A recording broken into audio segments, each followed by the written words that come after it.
आज आप लोगों के साथ मैं एक वो हादसा शेयर करने वाला हूं जो है तो बहुत पुराना, लेकिन आज भी मेरे दिमाग में दुरुस्त है।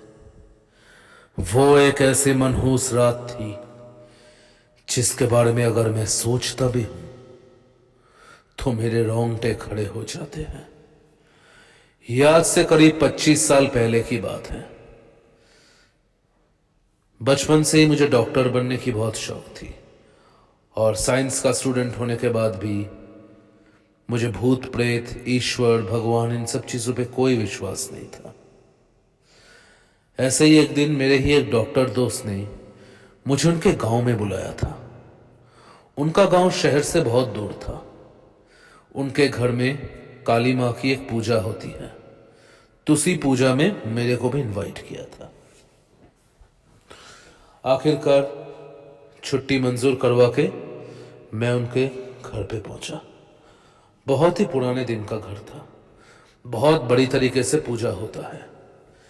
पूजा को एंजॉय किया, प्रसाद वगैरह सब कुछ लेकर जिस रात मैं लौटने वाला था, उसी रात जब मैं निकलने वाला था तभी मेरे दोस्त ने मुझे पुकार लिया।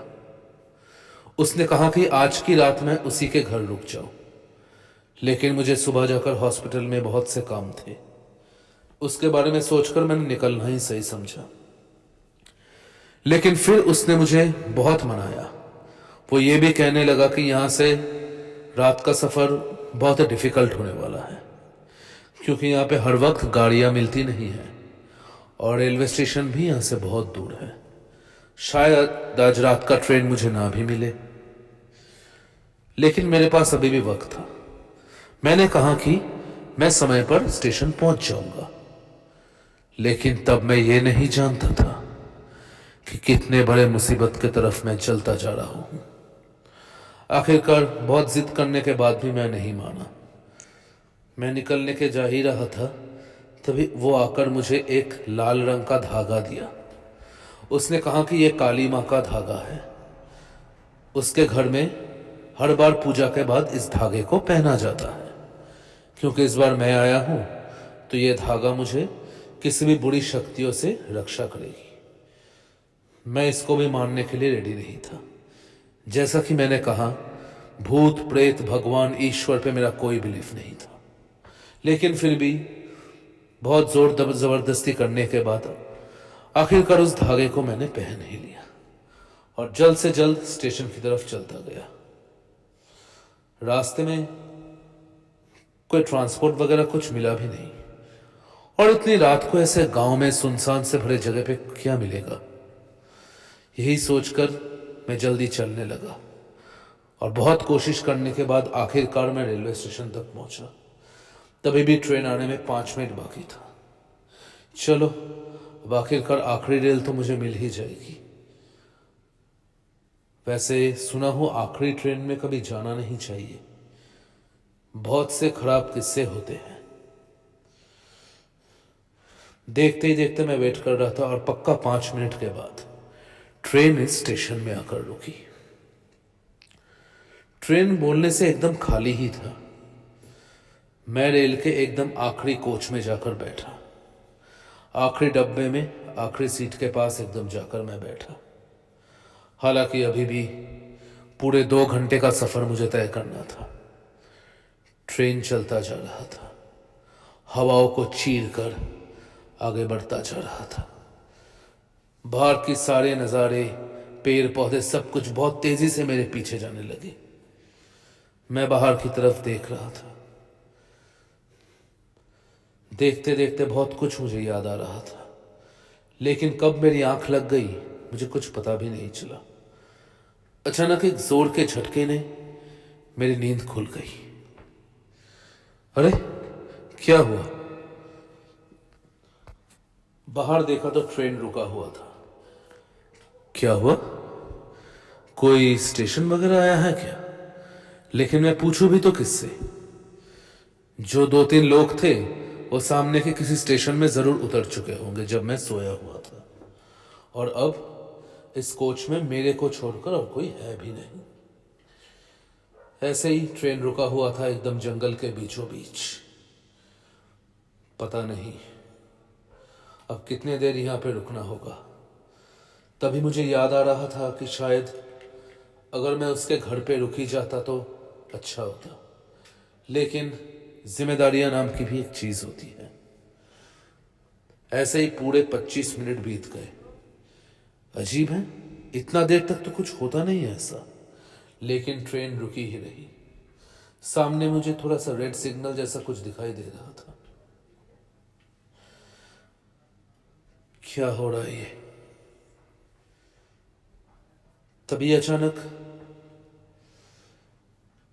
मुझे कुछ महसूस हुआ, जैसे कि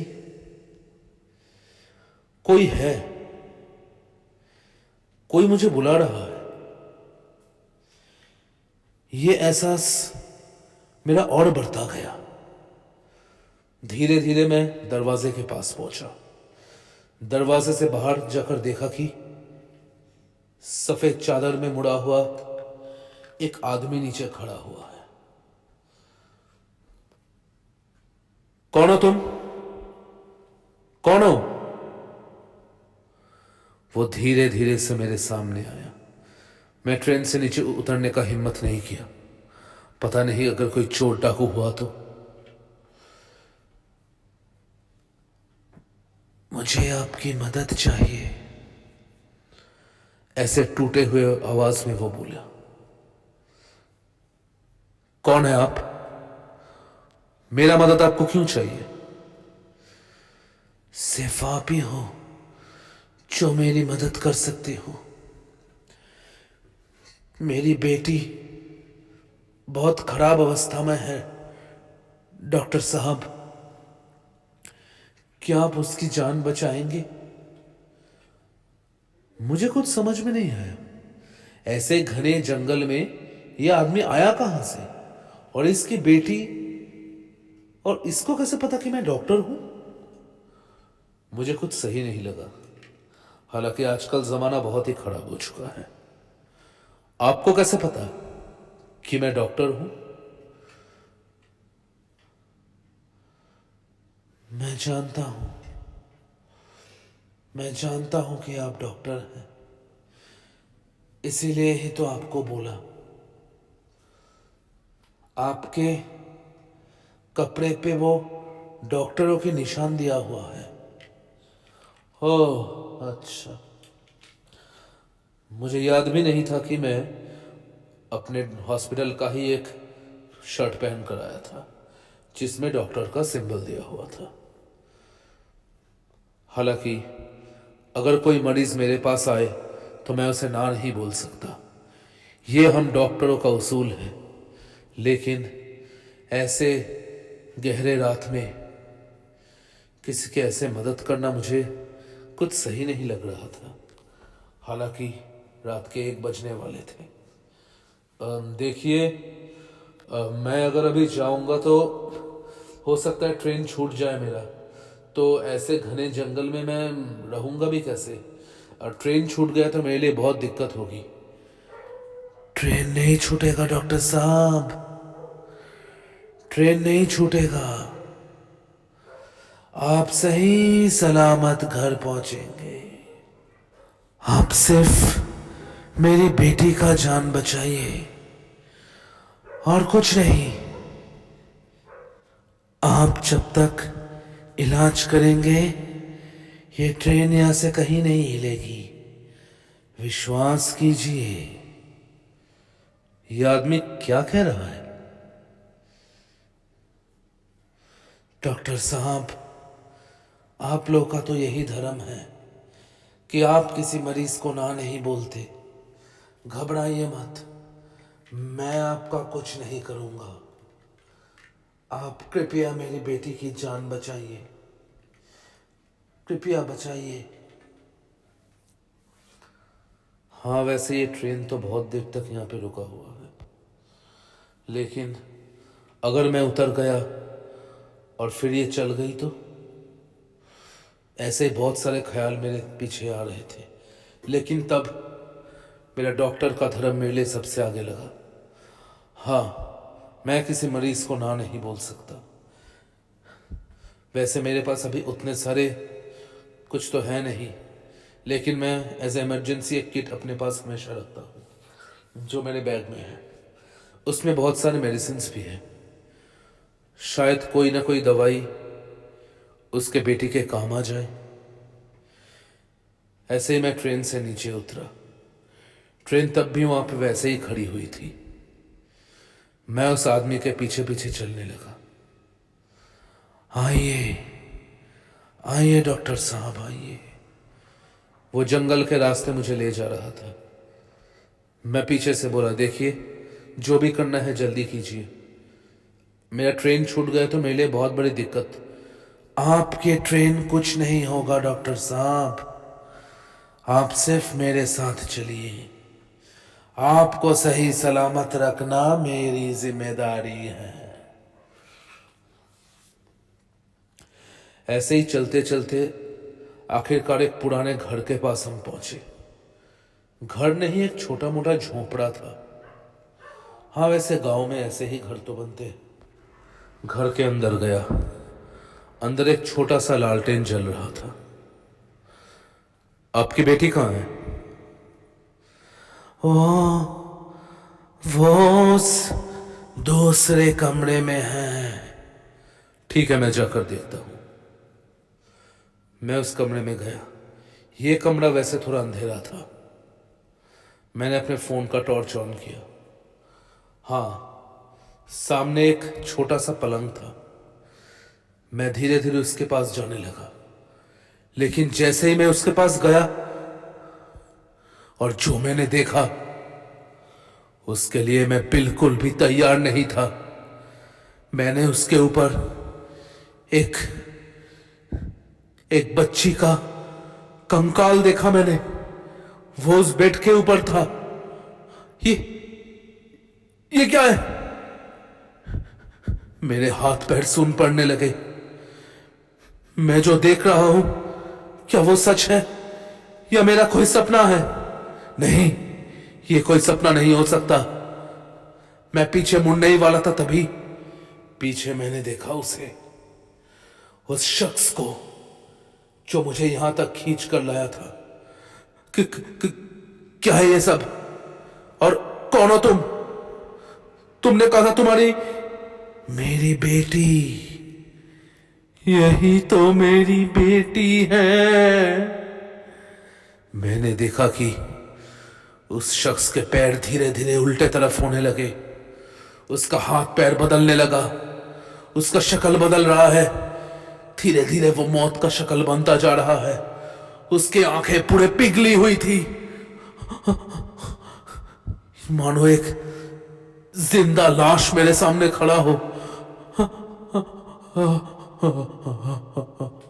मैं कुछ बोलना चाहता था, लेकिन मेरे मुंह से शब्द नहीं निकल रहे थे। मैं सिर्फ देखता रहा। मेरे पीछे वो कंकाल भी खड़ा हो गया और फिर वो बोलने लगा, ऐसे ही हमारे पास के गांव में एक डॉक्टर था। आज से 5 साल पहले वो पैसे का इतना लालची था कि इंसानों को मारने में भी उसका हाथ नहीं कतराता था। मेरी बेटी को उसके पास दिखाने गया तो मैं उसका दिया पैसा नहीं दे पाया, इसलिए मार डाला उसने मेरी बेटी को। जब मैंने इसका विरोध किया तो मेरे बारे में गांव वालों को झूठा अफवाह फैला दिया और गांव के चबूतरे में मुझे जिंदा जला दिया। तब से मेरी बेटी की और मेरी अतृप्त आत्मा यहां से गुजरने वाले किसी भी डॉक्टर को छोड़ती नहीं है। अब तुम्हें कोई नहीं बचा सकता। मैंने देखा कि वो कंकाल और वो मुर्दा दोनों मेरी तरफ बढ़ रहे थे। मैं क्या करूं? मुझे कुछ समझ में नहीं आ रहा था। मैं किधर जाऊं? सामने मौत है और पीछे भी मौत है। मैं ऐसे भागूं तो कैसे भागूं? मुझे कुछ समझ में नहीं आ रहा था। तभी देखते ही देखते अचानक मुझे मेरे दोस्त की वो कही हुई बात याद आई कि ये धागा तुम्हें हर तरह की मुसीबतों से रक्षा करेगी। जिंदगी भर मैंने जिस भगवान पे कभी कोई विश्वास नहीं किया था, आज मेरा हाथ अपने आप दोनों एक हो गए और मैं एक मन में सिर्फ मां काली को याद करने लगा। और देखते ही देखते एक जोर की रोशनी उस धागे से बाहर आई। उस रोशनी को देखकर वो मुर्दा और वो कंकाल पीछे जाने लगे। उस रोशनी को वो दोनों ले नहीं पा रहे थे। मुझे पता चल गया काली मां का दिया हुआ यह धागा यही इस सब की तोड़ है। मैं इस धागे को उन सब के सामने ले गया। उन दोनों के सामने देखते ही देखते उस धागे की रोशनी के आगे वो लोग फीके पड़ गए और मेरे आंखों के सामने ही भस्म हो गए। उस घर पे अब मेरे अलावा और कोई नहीं था। मुझे दिखाई दे रहा था कि अब सामने का दरवाजा खुला हुआ है और दूर से मुझे ट्रेन की व्हिसल भी सुनाई दी। मैंने एक वक्त भी बर्बाद नहीं किया। जोर से दौड़कर उस घर से बाहर निकला। कितना दूर मैं भाग रहा हूं मुझे नहीं पता। मुझे सिर्फ ट्रेन का व्हिसल सुनाई दे रहा था। उसी जंगल के रास्ते में दौड़ते जा रहा था और सिर्फ दौड़ते ही जा रहा था। देखते ही देखते मुझे रेल की पटरी दिखाई दी। बस 2 मिनट की देरी थी, वो ट्रेन छूटने ही वाली थी। मेरा मेडिकल किट सब कुछ उसी घर पे रह गया था। सिर्फ काली मां के उस धागे की सहारे से मैं जोर से ट्रेन के ऊपर चढ़ गया। देखते ही देखते ट्रेन फिर से हवा की गति से आगे चलने लगी।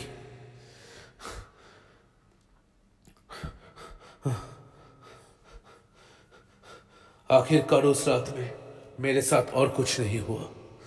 मैं सही सलामत अपने घर तक पहुंचा। लेकिन उस रात के उस डरावने हादसे को मैं अब तक भूल नहीं पाया हूं। लेकिन मेरे दोस्त के दिए हुए उस धागे को मैंने आज तक अपने हाथ में रखा है और इस बात पे मेरा विश्वास हो चुका है कि बुराई के ऊपर हमेशा अच्छाई की ही जीत होती है। और उस दिन के बाद से मैं भूत प्रेत ईश्वर हर चीज पे विश्वास किया। लेकिन आज भी अगर मैं रात को कभी ट्रेन में वापस आता हूं तो कभी भी मैं किसी खाली ट्रेन में या ट्रेन के किसी खाली डिब्बे में जाने की हिम्मत नहीं करता, क्योंकि वो खतरनाक मंजर मुझे आज भी कहीं ना कहीं चेस करता है।